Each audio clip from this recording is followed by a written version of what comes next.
नमस्ते। तो आज हम एक ऐसी कहानी की गहराइयों में उतरने वाले हैं जो बात करती है कर्म के चक्र की।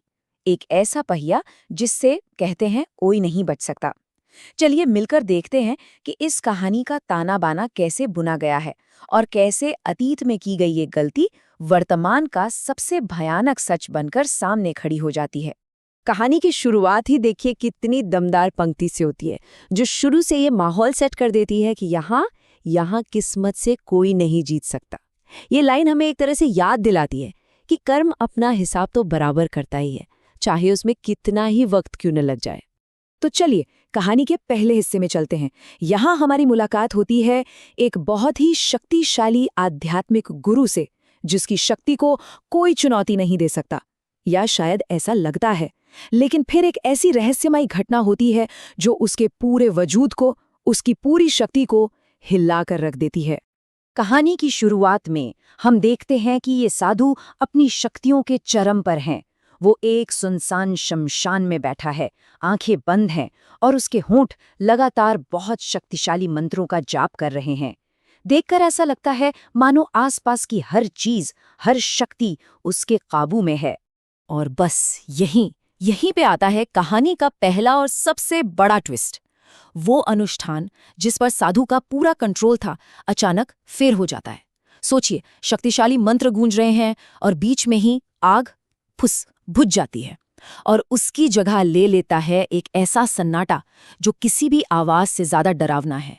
बस यहीं से जन्म लेता है कहानी का पहला बड़ा रहस्य। उस एक असफल अनुष्ठान के बाद तो मानो अपशकुनों की झड़ी सी लग जाती है। चिता की राख से एक औरत की आत्मा निकलती है, साधु की जो रुद्राक्ष की माला है वो अपने आप टूटकर बिखर जाती है, और जब वो वापस अपने आश्रम लौटता है तो देखता है कि एक अजीब से तूफान ने सब कुछ तहस नहस कर दिया है। ये सारे के सारे संकेत किसी बहुत बड़ी अनहोनी की तरफ इशारा कर रहे थे। तो अब कहानी अपने अगले पड़ाव में पहुंचती है। यहाँ डर और गहरा होता जाता है और एक रहस्यमयी सुराग सामने आता है, एक ऐसा सुराग जो सब कुछ बदल के रख देने वाला है। अब सवाल यही उठता है, आखिर ऐसी कौन सी ताकत हो सकती है जो एक ऐसे साधु को बेबस कर दे, जो खुद आत्माओं को कंट्रोल करता हो। खैर, आगे जो कुछ भी होता है वो इसी रहस्य से धीरे धीरे पर्दा उठाता है। अब उस साधु को अजीब अजीब आवाजें सुनाई देना शुरू हो जाती हैं। कभी जंगल से किसी बच्चे के हंसने की आवाज आती है, तो कभी कोई धीमी सी फुसफुसाहट। एक नाम जो बार बार उसके कानों में गूंजता है, अश्विनी। ये नाम रहस्य को और भी गहरा कर देता है। साधु जब छानबीन करता है तो उसे एक और हैरान करने वाली बात पता चलती है। जिस लाश पर वो अनुष्ठान कर रहा था वो तो अपराजिता नाम की एक किन्नर की थी। अब ये खोज तो रहस्य को सुलझाने की जगह और ज्यादा उलझा देती है कि भाई अगर आत्मा अपराजिता की है तो फिर ये अश्विनी कौन है।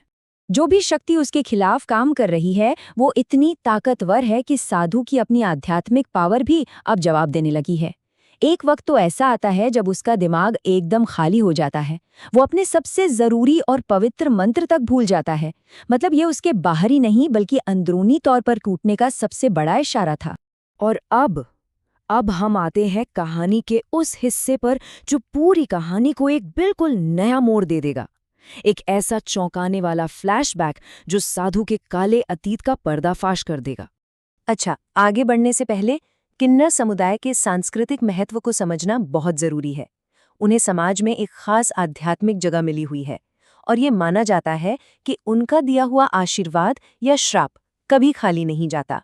और यही विश्वास, यही मान्यता इस कहानी की नींव है।